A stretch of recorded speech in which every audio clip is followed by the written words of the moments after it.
South ఇండియాలోనే biggest sorry store మన Varahi silks మన విజయవాడ ఎంజీ రోడ్ లో డిసెంబర్ 4వ తారీఖున ఘన ప్రారంభం.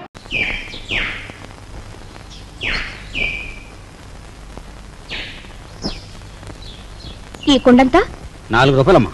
40 పైసల కుండ 4 రూపాయలా? ఇదేం బంగారం కుండ? ఆయన తొక్కేది మట్టా బంగారమా? ఇంతైతే ఎవరు కొంటారు? వద్దులే, వస్తా. కుమారరామన్న దగ్గర నీ ఉద్యోగం ఏమిటట?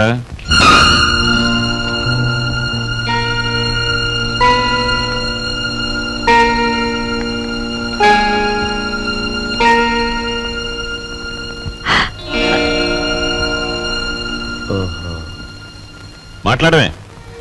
కుమారరామన్న దగ్గర నీ ఉద్యోగం ఏమిటి? మట్టి తొక్కటం, అతను తయారు చేసిన కుండల్ని ఎండలో ఆరబెట్టడం, కాలిన కుండల్ని బండి మీద సెంటర్కి చేర్చడం. అది. నువ్వు చదివిన చదువేమిటి? నీ మీద మేము పెట్టుకున్న ఆశలేమిటి? నువ్వు చేసిన నిర్వాకం ఏమిటి? అతను నన్నేమీ అప్లికేషన్స్ పెట్టమనలేదు, పోస్టల్ అడ్రస్ జత చేయమనలేదు, వెధవ ప్రశ్నలు వేసి ఇంటర్వ్యూ తీసుకోలేదు, రికమెండేషన్ తెచ్చావా అడగలేదు, లంచం ఇస్తావా అడగలేదు. నన్నుగా గౌరవించి నాకు ఈ ఉద్యోగం ఇచ్చాడు. కానీ నీ పెద్ద కొడుకు మట్టి తొక్కుతున్నాడంట గాని ఊరంతా మీ నాన్నగారిని అడుగుతుంటే ఆయనకెంత నామోషిగా ఉంటుందో ఒకసారి ఆలోచించావా? అమ్మా, ఎటువంటి వంశంలో పుట్టాడు, ఎటువంటి మహారాజుకు మనవడని పెంచుకున్నాడు. అసలు నేను చెప్పేది ఏంటంటే,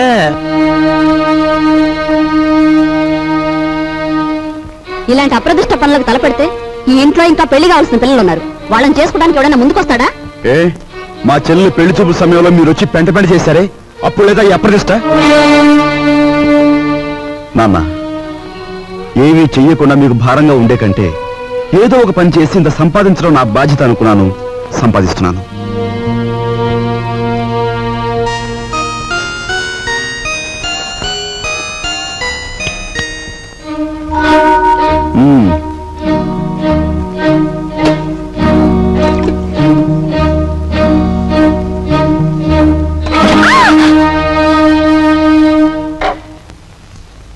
అక్కడ మట్టి తొక్కుతున్నట్టు ఇంట్లో ఎందుకు చెప్పు? అందరూ బాధపడతారనుకున్నప్పుడు మీరెందుకు ఆ పని చేయాలి? చేశారే అనుకోండి, ఆ సంగతి చెప్పకుండా ఎందుకు దాచిపెట్టాలి? మా అమ్మా నాన్నల విషయం తెలిసిన, మా ఇంటి పరిస్థితి తెలిసిన నువ్వు ఇలా మాట్లాడు. మా ఇంట్లో సంపాదించేది మా నాన్న ఒక్కడు, తినేవాళ్ళు 10 మంది. ఆయన సంపాదించే ప్రతి రూపాయి వెనుక ఆయన పడే కష్టం, ఆవేదన నాకు తెలుసు కాబట్టే ఆయనకి ఈ విషయం తెలియకుండా దాచిపెట్టాను. కట్నం ఇవ్వలేదన్న నెపంతో ఒకవైపు నుంచి మా మావయ్య బాధ పెడుతుంటే మరోవైపు నుంచి అప్పులు వాళ్ళు బాధిస్తున్నారు. ఇలా ఇంటా బయట అనేక బాధలతో నలిగిపోతున్న మా నాన్నగారికి ఒకరోజు దారిలో 5,000 రూపాయలు దొరికాయి. మొత్తం తీసుకెళ్లి పోలీస్ స్టేషన్లో అప్పగించాను. దానిలో 1 రూపాయి కూడా నేను ముట్టుకోలేదు. 1 రూపాయి కూడా నేను ముట్టుకోలేదు. 1 రూపాయి కూడా. ఏమండి, అసలేం జరిగిందండి? లలిత, నువ్వు ఎన్నోసార్లు నన్ను ధర్మరాజు ధర్మరాజు అంటూ ఉంటావు. కానీ ఇవాళ నీ ధర్మరాజు దొంగతనం చేశాడు. మీరు దొంగతనం చేశారా? అవును లలిత, అందులో 10 రూపాయలు కాజేశాను. ఎందుకు తెలుసా? మన అబ్బాయి ఉద్యోగానికి అప్లికేషన్ పెట్టడానికి. ఎన్నడూ రాని ఉద్యోగం ఈసారైనా వస్తుందేమోనన్న ఆశ. లలిత, ఇంకెప్పుడు నన్ను ధర్మరాజు అని పిలవకు. లేదండి, ఇప్పుడు మీరు నిజంగా ధర్మరాజు. అశ్వత్థామాత కుంజరహ అని ధర్మరాజు అంతటి వాడు అబద్ధం ఆడాడు. అది ఆపద్ధర్మం లలిత. ఇది ఆపద్ధర్మమేనండి. మన బిడ్డ కోసం మీరు చేసింది ఆపద్ధర్మమే. మా అందరి అవసరాలు తీర్చడానికి అంకితమైపోయిన మనిషి మా నాన్న. అలాంటి మనిషి కోసం నేను మట్టి తొక్కడమే కాదు, ముష్టెత్తుకైనా సరే మా ఇంటి బాధ్యతను కొంతవరకైనా స్వీకరించాలా లేదా? ఇప్పుడు చెప్పు, నేను చేస్తున్న పని తప్పంటావా?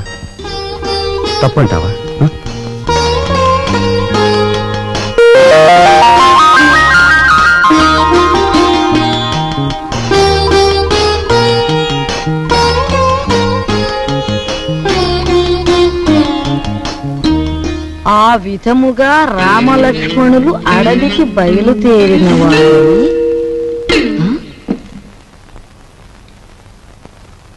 ఏంటబ్బా?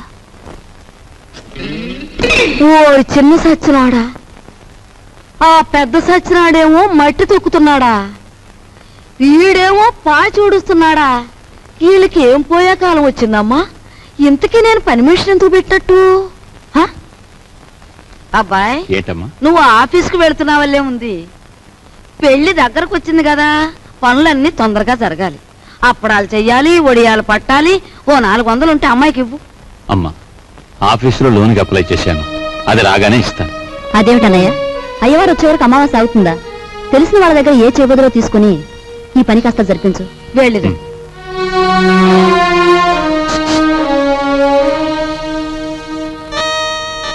ఏమిటండి? నీకు మధ్య ఏమన్నా పోయిందా? మన బాకీ తెచ్చుకున్న వాళ్ళని పెళ్లి పనులు చేసుకోమంటావేంటి? అయ్యో రామ, పెళ్లి చూపుల రోజు మీరేమన్నారు? మా కట్నం బాకీ తీర్చకుండా ఇంట్లో ఏ శుభకార్యం జరగటానికి వీల్లేదన్నారా? ఇప్పుడు ఈ పెళ్లి జరిగిందనుకోండి, దానికి ముందు మన బాకీ తీరుస్తారన్నమాటేగా.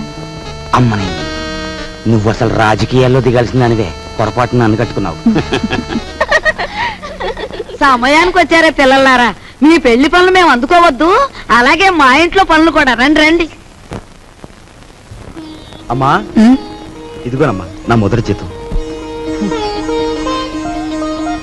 జీతమా? అబ్బా, కూలి డబ్బులకి ఎంత గొప్ప పేరు పెట్టావురా సావిత్రి. అది ఇప్పుడు తప్పుడు మాట ఏమందే? మట్టి తొక్కాడని మందలించి 4 రోజులు కాలేదు. ఈలోగా వారు డబ్బు తీసుకొచ్చి ఇదిగోనమ్మా జీతం అంటే తగుదనమ్మా అని పుచ్చుకుంటివి. ఎంత బతుకు బతికి ఆఖరికి ముష్టి డబ్బులతో కూడి తింటావా? అమ్మా, ఆ డబ్బులు ఇలా పారేయండి. కష్టపడి సంపాదించిన డబ్బులకు విలువేమిటో మీలాంటి వారికి తెలియకపోవచ్చు. ఈ ఇంట్లో పనికి నాకు తిండి అక్కర్లేదు, వేరే జీతం అక్కర్లేదు. ఆ ముష్టి కూల్ డబ్బులు ఇలా పడేయండి. ఇదిగో.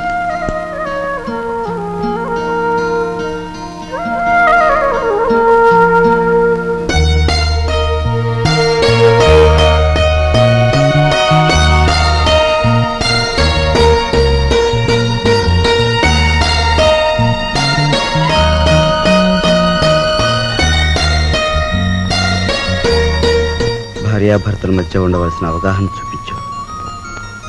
నువ్వు ఈ ఇంటికి పని మనిషివైనా నాకు నా మనిషివి.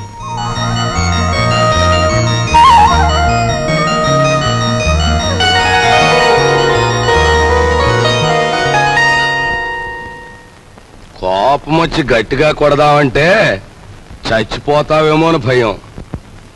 బాబు నాయనా అంటే మొండుకెత్తనావు. మమ్మల్ని బాధ పెట్టకుండా చెప్పే గురువా. చెప్పే గురు. మనవడక చూసావా, పరాయి సొమ్మంటే పరిసిగుంటాడు కూడా ఎలా సర్దపడిపోతున్నాడో. ఎంతమందిని బాధ పెట్టడం భావ్యం కాదు గురువా. అలో చెప్పే గురు, ఉన్న ఒక్క కూతురు ఇల్లు వదిలి వెళ్ళిపోతే నేను వెతికించలేదు, పేపర్ ప్రకటన కూడా ఇవ్వలేదు. అంత ముండేవాడిని మీ బెదిరింపులకు నేను లొంగుతానా? గురువా మాట రా చెప్తాను. ఈ మొండిఘాటంగాడికి కూతురు ఉందంటున్నాడుగా, ఈడు పేపర్లో ప్రకటన ఇవ్వకపోయిన ఈ తరపున మనం ప్రకటించేస్తే ఆ కూతురు ఇంటికి చేరిపోద్ది. ఆ తర్వాత స్వామియే శరణం. Very good very good. Hello నమ్మకే బాబు కుర్రోడు దొరుచుకుంటాడు. ఆ నవ్వేదో ఇనపెడి దగ్గర నవ్వు, ఓపెనింగ్ గా నవ్వుద్ది.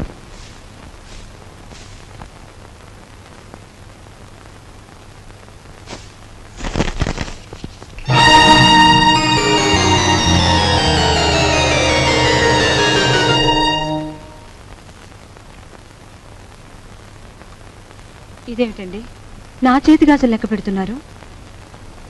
ఈవేళ మార్నింగ్ ఇంటర్వ్యూలో ఎవడో రవిరాజ్ అట, సార్ మీరు ఇన్ని క్వశ్చన్లు వేస్తున్నారు, నేను తిరగబడి ఒక క్వశ్చన్ అడిగితే జవాబు చెప్పగలరా అన్నాడు. ఏమిటి అన్నాను. రోజు అన్నం వడ్డించే మీ ఆవిడ చేతుకున్న గాజులు ఎన్ని అన్నాడు. Fantastic daddy. ఎవరతను? ఎవరు? రవిరాజా. తిరగబడి అటువంటి ప్రశ్న వేయాలనే థాట్ రావడం ఉంది చూశారు. That's great. He's really the hero of the present society. Jaya shut up. నీ తండ్రి మీద తిరగబడిన వాడు నీకు హీరోగా కనిపిస్తున్నాడా? నాలాంటి వాడి కాళ్ల చుట్టూ దేహి ఉద్యోగం ఇవ్వండి బ్రతుకుతామని ప్రదక్షిణాలు చేసే ఒక నిర్భాగ్యుడు నీ దృష్టిలో హీరో ఆఫ్ ది ప్రజెంట్ సొసైటీయా? నీ చదువు ఎన్ని వెర్రతల్ల వేస్తోందంటే, అవునులే, నువ్వు తిరగడానికి ఒక కారు, వీలైనంత ఖర్చు పెట్టుకోవడానికి బ్యాగ్ నిండా డబ్బు, నువ్వేది అడిగితే అది క్షణాల మీద సమకూర్చే తల్లిదండ్రులు, ఏసీ రూమ్లు, సోఫా బెడ్లు, తినడానికి ఖరీదైన భోజనం, ఇవన్నీ ఉంటే నీకు మంచేమిటో చెడ్డేమిటో ఏమాత్రం తెలియడం లేదు. అదే చాలీ చాలని తిండి, చాలీ చాలని బట్ట, బ్రతుకుతున్నావో చస్తున్నావో అర్థం కాకుండా బ్రతుకుతున్న ఏ దౌర్భాగ్యుల ఇళ్లలోనో 4 రోజుల పాటు ఉంటే తెలుస్తుంది. అక్కర్లేదు, పిలవక్కర్లేదు. ఆకలేస్తే అదే వస్తుంది. ఏసీ రూమ్లు, సోఫా బెడ్లు, తినడానికి ఖరీదైన భోజనం, ఇవన్నీ ఉంటే నీకు మంచేమిటో చెడ్డేమిటో ఏమాత్రం తెలియడం లేదు. అదే చాలీ చాలని తిండి, చాలీ చాలని బట్ట, బ్రతుకుతున్నావో చస్తున్నావో అర్థం కాకుండా బ్రతుకుతున్న ఏ దౌర్భాగ్యుల ఇళ్లలోనో 4 రోజుల పాటు ఉంటే తెలుస్తుంది.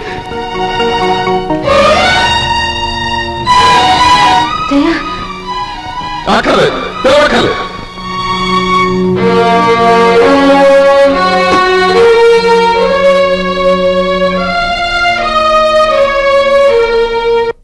డాడీ, బయటికి వెళ్ళి బతకలేనని కదా మీరు అన్నారు. అలా బతకలేని నిరూపించుకున్న రోజునే తిరిగి మిమ్మల్ని కలుస్తాను.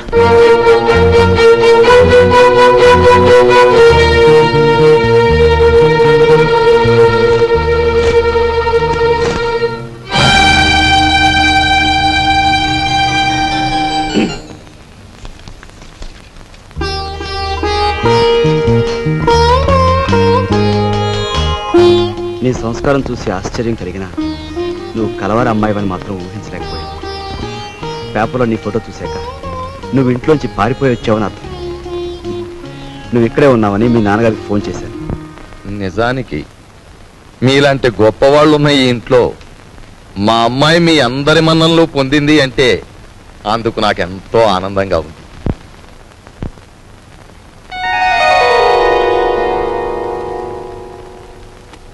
ఇదిగో పిల్ల, నిన్ను ఎప్పుడెప్పుడు ఏమేమి తిట్టానా అని ఆలోచిస్తే అస్సలు నిన్ను తిట్టకుండా ఎప్పుడున్నానో గుర్తు రావడం లేదు. ఏమో అనుకోకమ్మా. అంత మాటలు అవసరం లేదు మామగారు. నేను ఎక్కడున్నా ఈ ఇంటి ఆడపిల్లని. నన్ను ఈ ఇంటి మనిషిగా మీరందరూ ఒప్పుకుంటే నాకదే 10,000.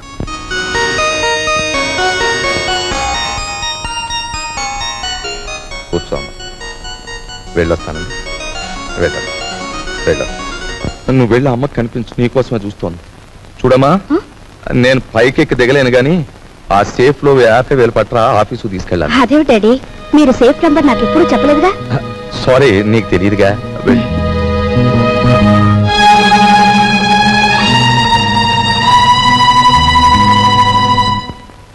ఈ కాంబినేషన్ పెళ్ళానికి చెప్పక కూతురికి చెప్పక మరి ఎవరికి చెప్పాడు? అబ్బా, స్వామియే శరణం.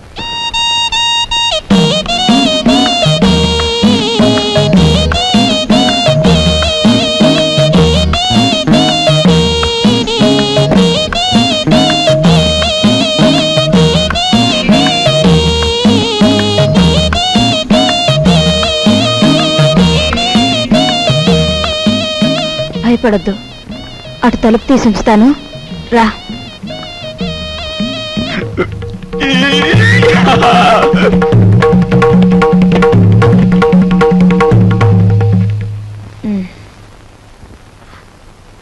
ఏమిటి మీ చేతిలో? ఇవ్వండి. ఏం లేదు. డాక్టర్ మీకేం చెప్పారు? వీడియోలు కాల్స్ వద్దన్నారా లేదా?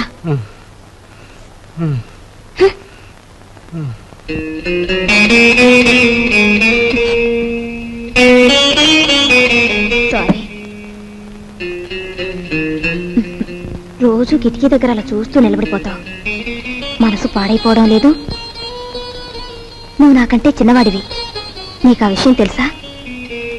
అన్నట్టు ఆ సోఫాలో ఉన్న ఆయన ఎవరనుకుంటున్నావు? తెలుసు, మీ ఆయన. ఆయన కడుపులో రాచపుండు. డాక్టర్లు బ్రతకడంటున్నారు. చాలా మంచి మనిషి. ఆయన ఎలాగైనా బ్రతికించుకోవాలి. దానికి బోలె డబ్బు కావాలి. అన్నట్టు నీ దగ్గర డబ్బుందా?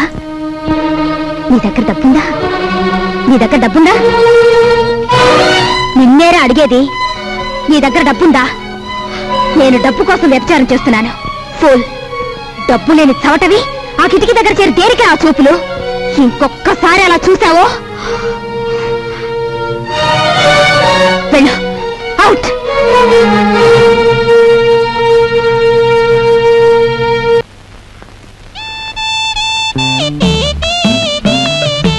అరే మీ నాన్నగారు పోయాక నువ్వు మీసం ఉన్న మగాడివైపోయావే. అన్నట్టు మీ ఇంట్లో డబ్బు పోయిందని విన్నాను. నా కోసం నువ్వే ఆ డబ్బు తీసుంటావు. ఏది ఆ డబ్బు? చెప్పు.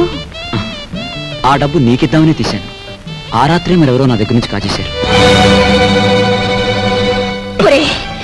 ఒక ప్రాణాన్ని నిలబెట్టడానికి నేను వ్యభిచారం చేస్తే నువ్వు వ్యభిచారం కోసం ఒక ప్రాణం తీసేశావు. నా బ్రతికే చండాలం అనుకుంటే నువ్వు నాకంటే చండాలుడివి.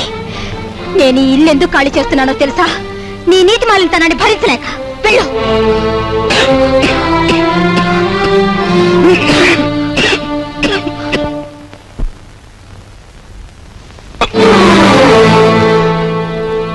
ఎక్కడికి వెళ్ళావు? చెప్పు. ఏమిట్రా నువ్వు చేసిన పని? చెప్పు. ఎక్కడికి వెళ్ళి వస్తున్నావు? చెప్పు. ఏమిట్రా నువ్వు చేసిన పని?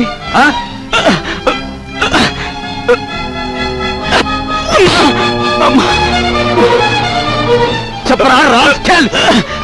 చెప్పు. బాబు లేదురా నీకు?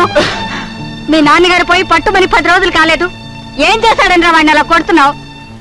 మీ నాన్నగారు ఏనాడైనా వీడిని ఇలా కొట్టడం చూసావా? వీడు చేసిన పనికి కొట్టడం కాదమ్మా, చంపాలి. చంపి నిన్ను పాతేయాలి. ఏం చేశాడు రా అంత పెద్ద తప్పు? ఏం చేశాడా వీడు?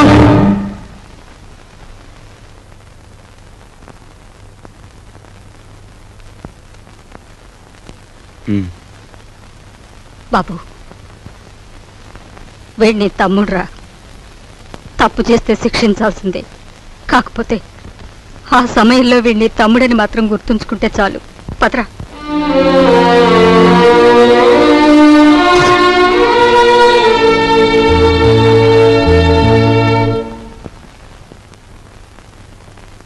వాడెందుకు కొట్టాడో తెలుసా అమ్మా?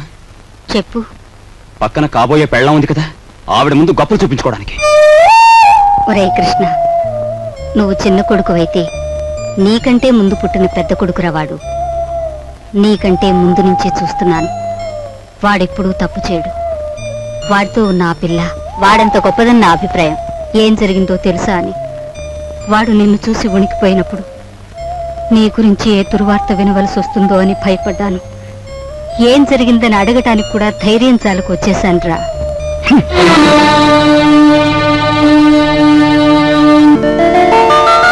ఈమె నా చెల్లెలు. ఇల్లు వదిలి వచ్చేసింది. మీ సేవా సాధనలో ఉందేమో. సారీ, ఇలాంటి అమ్మాయి ఎవరూ లేరు. వస్తానండి.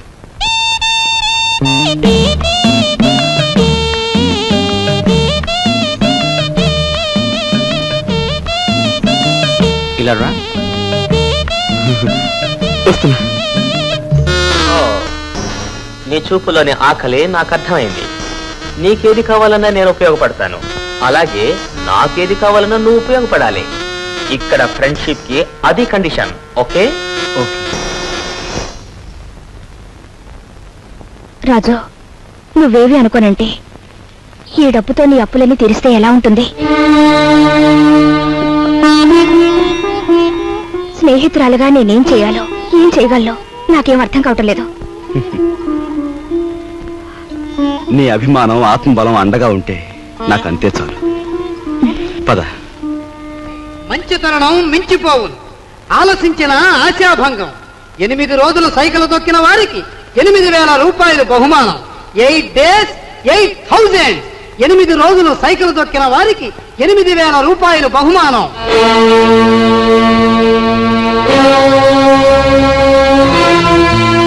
రాజు, అప్పులు తీర్చడానికి నువ్వు సైకిల్ తొక్కుతున్నావట. మనలాంటి కుటుంబాల్లో పుట్టి ఇలాంటి పనులు చేస్తే ఎంత పరువు తక్కువగా ఉంటుందో ఆలోచించు. నేను చాటుగానో సన్నాసి బుద్ధితోనో దొంగతనం చేస్తున్నాను అనుకో, లేదా కన్నవాళ్ళనే వెన్నుపోటు పొడుస్తున్నాను అనుకో, లేదా అప్పుల చేత పంచాయతీ జరిపించాను అనుకో, అప్పుడు నేను 10 మంది చేత చీ అనిపించుకునేవాడు అవుతాను. ఏమిట్రా నువ్వు మాట్లాడేది? మొన్నటికి మొన్న కుమ్మరాడి దగ్గర కూలిపిని కొప్పుకొని ఈ ఇంటి పరువు మీద పెద్ద బండ పడేస్తావు. ఇవాళ మీ నాన్న చచ్చిపోయాక ఆగు. ఇప్పుడు నువ్వేమిటి మాట్లాడింది? మా నాన్న చచ్చిపోయాడా? ఆ మాట నువ్వంటున్నావా? నువ్వు ఏమిట్రా అది ఆవిడ అలా రెట్టిస్తున్నావు? మరి చూడమ్మా, నాయనమ్మా నాన్న చచ్చిపోయాడు అంటుంది, అత్తయ్య అంటుంది. అసలు అసలు నాన్న చచ్చిపోవడం ఏంటమ్మా? Non sense. నాన్న చచ్చిపోలేదు. నాన్న చచ్చిపోలేదు. మనందరం కలిసి ఆయన చంపేశాం. అవునమ్మా, నిర్దాక్షిణ్యంగా కాలు రాసి చంపేశాం. కొండంత మనిషిని చాదస్తుతో కొందరు, స్వార్థంతో కొందరు, ఇలా అందరం కలిసి ఆయన చంపేశాం. ఏ చంపలేదా? ఒక్కసారి మీరందరూ గుండెల మీద చేతులు వేసుకుని ఆలోచించండి. ఆయన జీతం నెలకు 500 రూపాయలు, కేవలం 500 రూపాయలు. తాహతకు మించిన కోరికలు కోరి మనందరం కలిసి ఆయన చంపేశాం. He was successfully murdered by all his family members. నోరుంది కదా అని తప్పులు పడుతున్నారు. నేను చేస్తున్న ఈ పనిలో ఓ పవిత్రమైన ఆశయం ఉందే తప్ప ఇదేం పరువు పోయే పని కాదని నాకు బాగా తెలుసు. మీరు ఒప్పుకున్నా ఒప్పుకోకపోయినా ఈ పని నేను చేసే తీరు.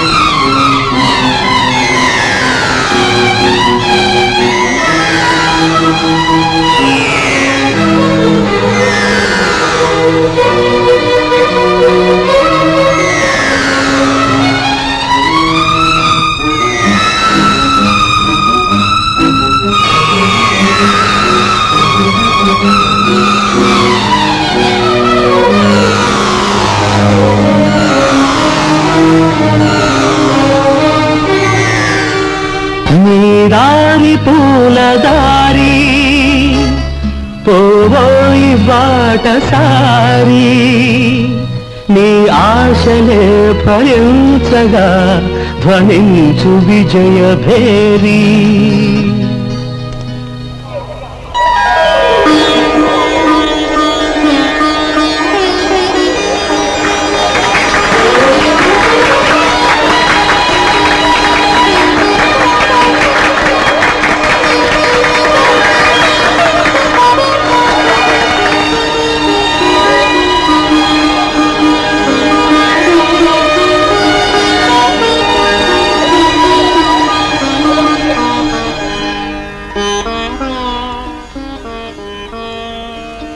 ఇవాళ నీ కొడుకు ప్రయోజకుడైనందుకు ఇప్పుడు నువ్వు ఉంటే ఎంత ఆనందించేవాడివిరా.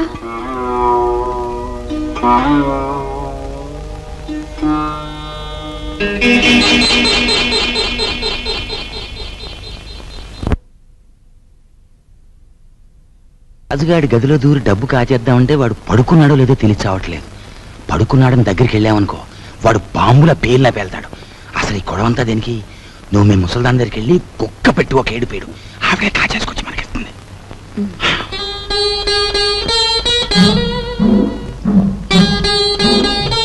రాజు సైకిల్ దుక్కి సంపాదించిన డబ్బుతో ముందు అప్పులు తీరుస్తానంటున్నాడు. మమ్మల్ని మాత్రం ఆగమంటున్నాడు. వాడు సైకిల్ తొక్కుతానంటే మనం అందరం వాడిని కాదన్నాం. ఇప్పుడు ఆ డబ్బు మనం కావాలంటే ఏం బాగుంటుందమ్మా? అందుకే వాడి చేతిలోంచి మనం తీసుకోము. మరి నువ్వు ఆ గదిలోకి వెళ్తావు, ఎవ్వరికి అనుమానం ఉండదు. ఆ డబ్బు నువ్వు తెస్తావు.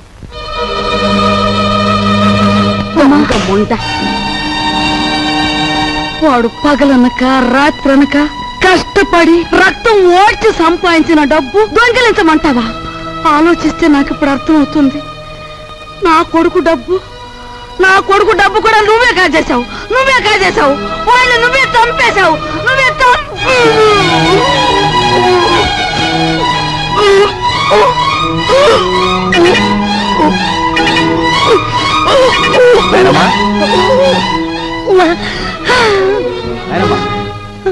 బాబు ఏమైందేనమ్మా? ఎందుకు కేకలు పెట్టావు?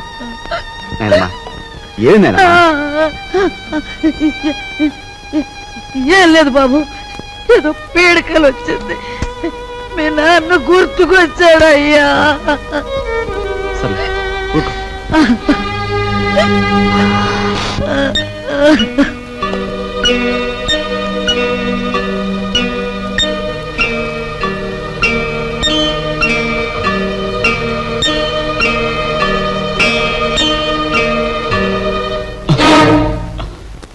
ఏమిట్రా లోపల నుంచి వస్తున్నా?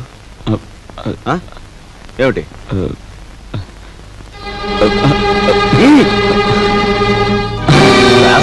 ఏమిటాడు చేసిన పని?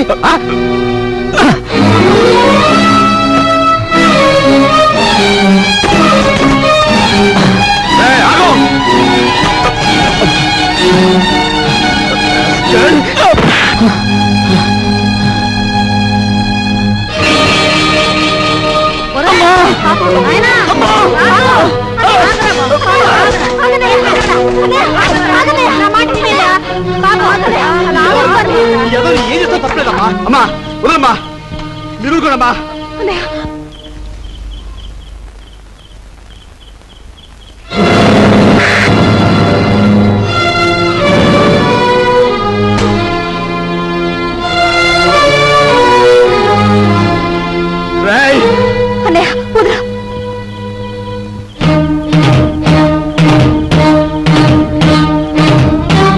దుర్మార్గుడా, ఎంతకు తెగించావురా?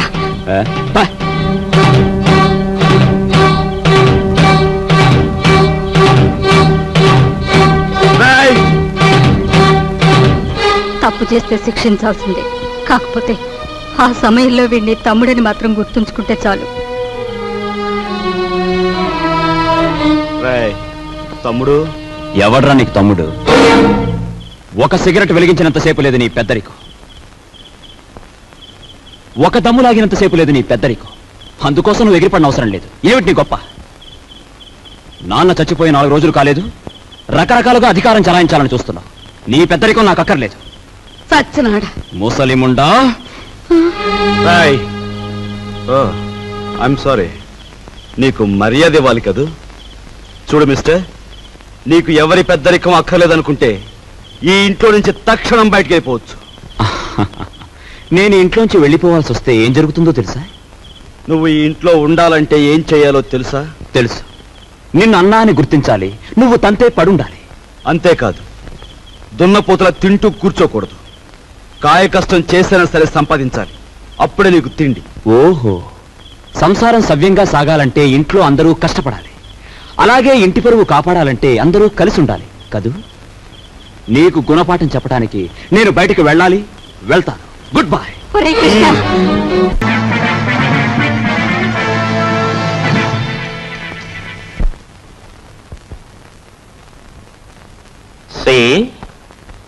నువ్వు కళలు కంటూ ఊహల్లో తేలకు. Go and enjoy. Come on.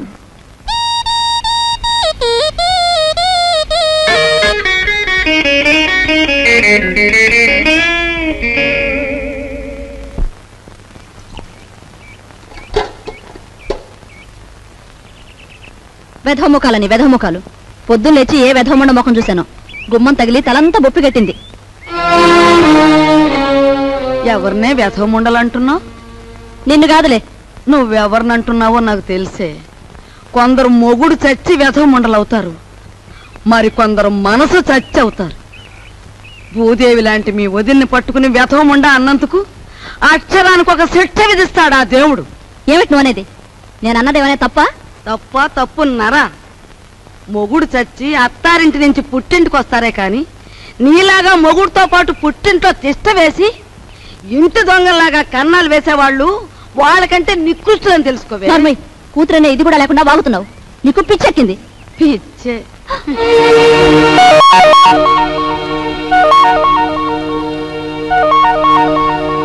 రామ్మ రా, సమయానికి వచ్చావు. చూసావా అమ్మ, దేవుళ్ళంటే నా బిడ్డని మింగింది కాకుండా అది ఎన్ని మాటలు అంటుందో.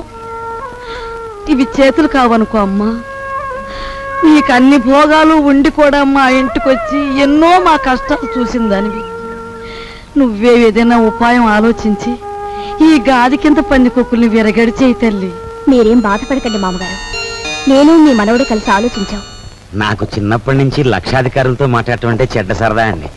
మీ అంతటా మీరే పిలిపించేసరికి నేను కూడా ఓ లక్షాధికారిని అయిపోయిన ఫీలింగ్ వచ్చేసిందండి.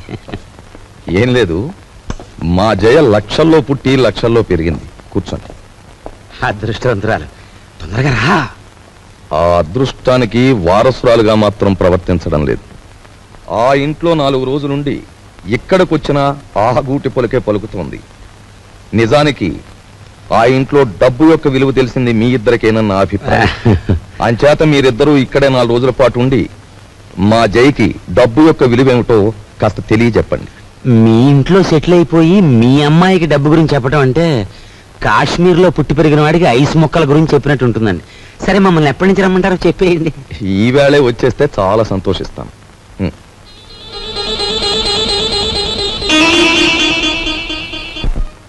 వరాలు,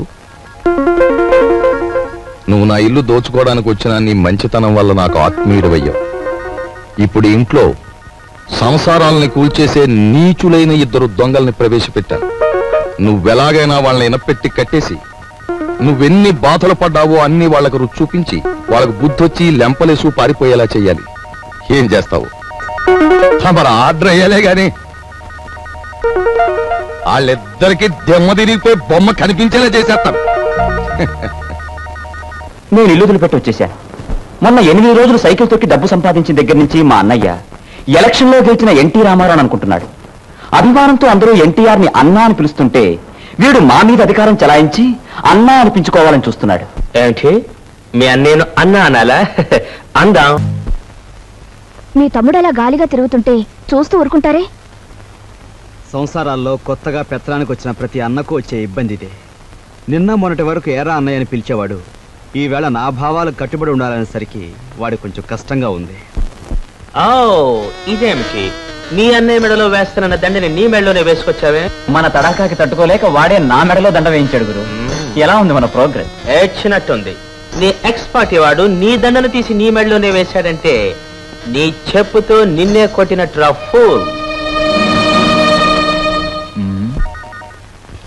ఈ ఆస్తంతా చూస్తుంటే నీకేమనిపిస్తుంది? ఏమనిపిస్తుంది? ఇన్నాళ్ళు మీ ఇంట్లో మంచానికి పట్టిన నల్లుల్లా పడున్నాం. దాని బదులు ఇంటి గోడలకి బల్లుల్లా అతుకుపోతే ఎంత బాగుండేదో. అప్పుడు ఎలా ఉన్నా ఇప్పుడు ఈ బంగారు పంచంలోకి వచ్చేసాంగా. ఏమండి, ఇక్కడున్న ఒక్కొక్క వస్తువు మెల్లగా మన ఇంటికి చేరిస్తే ఎంత బాగుంటుందో. మన ఇద్దరం సరిగ్గా అమావాస్య నాడు పుట్టుంటామే. అందుకే ఇట్లాంటి గొప్ప గొప్ప ఐడియాలు వస్తున్నాయి. దాచేయి దాచేయి దాచేయి. ఎవరా నువ్వు? నేను మా నాన్న కోసం వచ్చాను. అవును, నేను గొట్టంగానని వీడికిలా తెలిసింది? రేయ్ రేయ్ పుడతకీచు, వచ్చేబెట్రా. నువ్వు ఇక్కడికి వస్తే నా పేరు వరాలని భుజంగరావు కాదని అందరికీ తెలిసిపోద్ది. మరప్పుడు చిల్లరలాగా వస్తుంది. ఇదిగో బాబా, ఇదిగో ఈ డబ్బులు తీసుకుని నువ్వు వెళ్ళు వెళ్ళు. డూప్లికేట్ భుజంగరావు గారికి నమస్కారం. డూప్లికేట్ భుజంగరావు ఏమిటి? Non sense. డోంట్ టాక్ అంటే డోంట్ టాక్. తారు డబ్బాలో ముంచిన కుక్క పిల్లలా ఉన్న ఈ కర్రి నా కొడుకు, నీ కొడుకు, అవునా కాదా? ఈ ఇనపెట్లో ఉన్న డబ్బంతా కాజేయాలని వచ్చావు, అవునా కాదా? మీరు విన్నది నిజమే. ఏదో పిల్లలు గలవండి, కావాలంటే ఓ అనావాట ఇచ్చుకుంటాను. అనావాటనా? కొట్టానంటే కొత్తిమీర చట్నీ అయిపోతుంది నీ మోఖం. హలో, నన్ను ఇక్కడికి పంపించిన మా బాసు నాకు ₹10 వాటా ఇస్తా అన్నాడు. కావాలంటే నా వాటాలో 50-50 పావల వాటా ఇచ్చేస్తాను. చింతామణి ఏం ఓకేనా? గత్యంతరం లేదు. ఓకే మరి. ఓకే, ఒప్పుకుంటున్నాం. తెరో ఎనపెడతారో. ఎనపెట్టా? దీనికి 3 నంబర్ల కాంబినేషన్ ఫిట్టింగ్ పెట్టాడు ఆ భుజంగరావు గారు.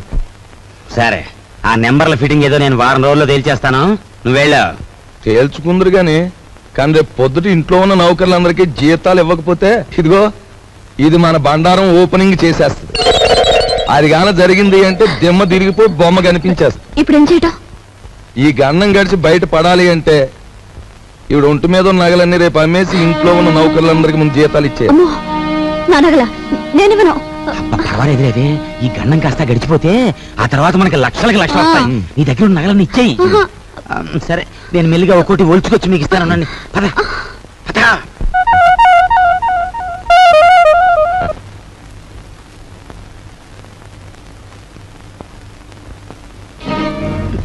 నిన్న తాటాకులు కట్టావు, ఇప్పుడురా చూద్దాం.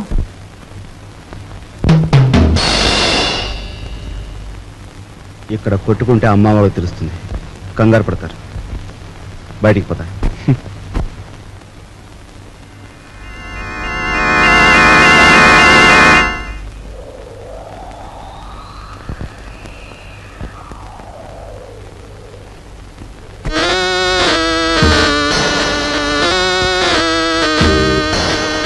హీఈస్ జానీ జింజర్, మా బాస్ లాంటి వాడు. He's my brother. సారీ. అన్న, అక్క, తమ్ముడు ఇలాంటి వరుసలంటే నాకు అసహ్యం. మనని కట్టిపడేసేందుకు పెట్టుకున్న వరుసలు. అన్న, అక్క, తమ్ముడు ఇలాంటి వరుసలంటే నాకు అసహ్యం. మనని కట్టిపడేసేందుకు పెట్టుకున్న వరుసలు. He's mister Raj, Raviraj. Hello.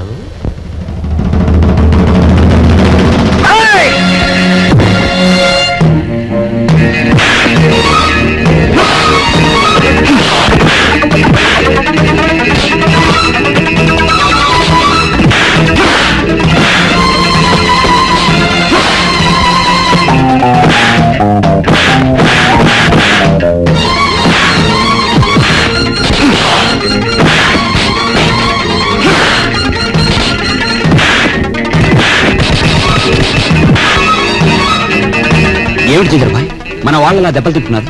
కొచ్చి రావడానికి కాదు, వాళ్ళని పంపించింది అతనికి సాలి రావడానికి.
ఓ దున్నపోతుల బండి మాట్లాడుకుని వీళ్ళందరినీ హాస్పిటల్కి తీసుకెళ్ళాం. ఖర్చు కొంచెం.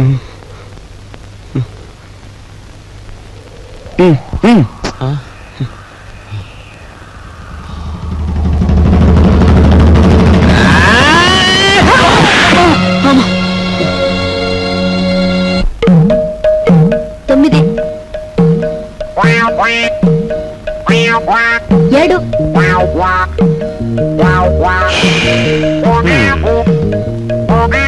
నా నడుము పట్టుకో, లాగో, దమ్ము బిగపట్టు, లాగో లాగో.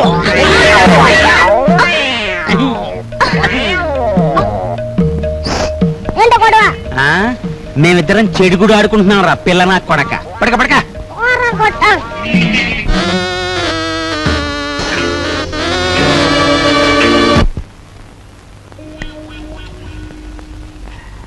సార్ సార్ పెట్టేమనే కావాలి సార్? మంచి వెరైటీ ఉంది సార్. వద్దు పోయా. మంచి వెరైటీ సార్, మంచి ఫ్యామిలీ టైప్. ఇంతవరకు బిజినెస్ కూడా దిగరా. ఈ ఊరు పిల్లే సార్. పేరు సరస్వతి. సరస్వతి. పద. ఇదిగో గురు. Hello, police station. మీరు వెంటనే బయలుదేరి మంగమ్మ బ్రోతల్ హౌస్ కి రావాలి.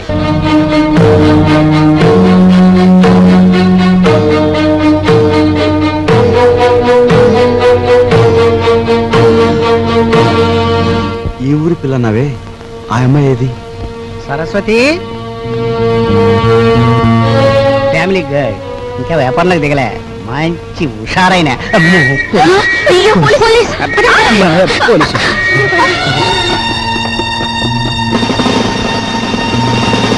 కానిస్టేబుల్స్, ఏనాయనా పిల్లగాల్సి వచ్చిందా? సార్ నేను అలా సాని కొంపకొచ్చి సహస్రనామాచ్యం చేస్తున్నానంటావా? పేరెక్కో వెళ్ళా. ఆగు కానిస్టేబుల్స్ రాని. ఇది నాకే పోజు కొడుతోంది. Constables van ఎక్కించండి.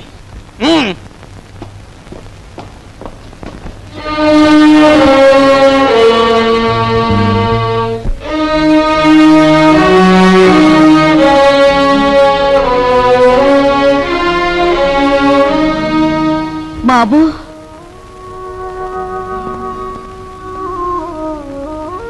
నువ్వెందుకురా ఏదో తప్పు చేసినట్టు తలంచుకుంటావు? నీ సుఖం కోసం నువ్వు సాని కొంపకు వెళ్ళలేదని మాకు తెలుసురా. నీ సుఖం నువ్వు చూసుకునేవాడివైతే మట్టి పని ఎందుకు చేస్తావు?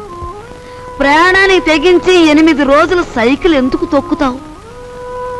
దర్జాగా ఈ అమ్మాయిని పెళ్లి చేసుకుని మహారాజులా బ్రతికేవాడివి. బాధపడుకునైనా లోపలికి పద, స్నానం చేసి భోంచొద్దు గాని.